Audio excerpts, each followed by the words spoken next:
But Robert Shiller is author of the new book, Finance and the Good Society, published by Princeton, arguing investment bankers are actually, quote, keepers of the peace and promoters of progress. He joins us now. Wow. Did I say it like that? I guess so. I mean, we're quoting you directly. You know, all this comes in light of this incredible letter to the New York Times by the Goldman Sachs executive, who's talking about how bad bankers are, and particularly Goldman Sachs.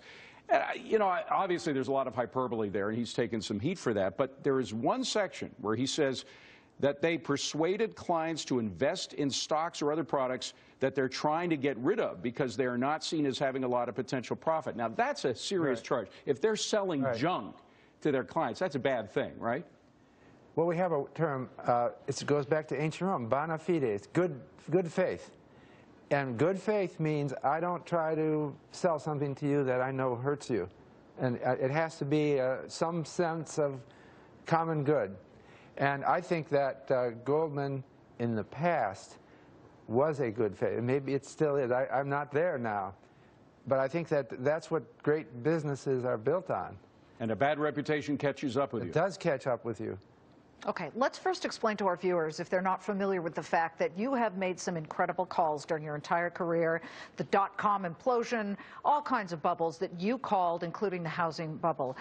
Now you're saying that innovative products that Wall Street financial firms come up with are actually good for society.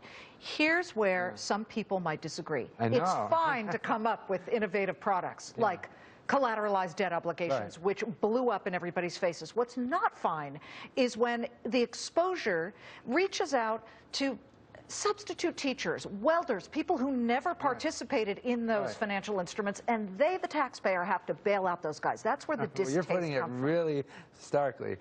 I have a lot of sympathy with those other people, and I am not an apologist for bad things. I think that we have to fix the system. My book is not just extolling the virtues of finance, but an argument that we have to democratize finance. That's a little bit different than occupy Wall Street. Of course. It means make it work better for all of us. And that means innovate.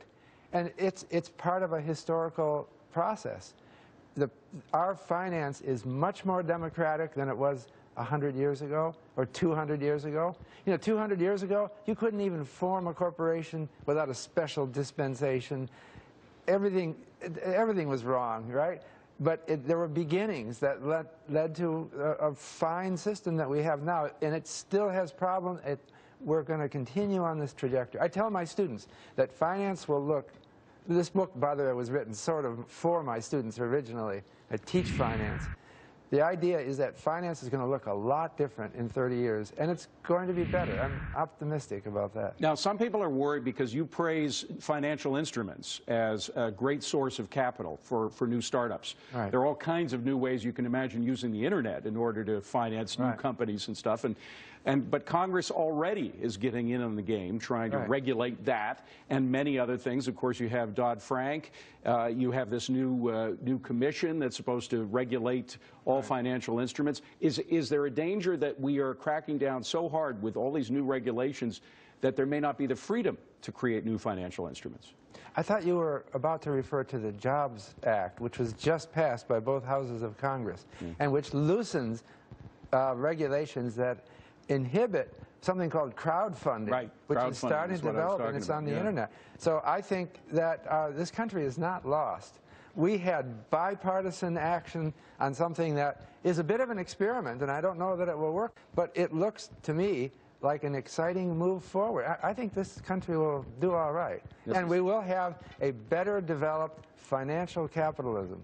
The book is called Finance and the Good Society. Professor Shiller, thank you for joining us. Love to hear optimism and faith in our system. That's great. Okay. Good to see you. Thank you so much. Thanks a million. David, it is time.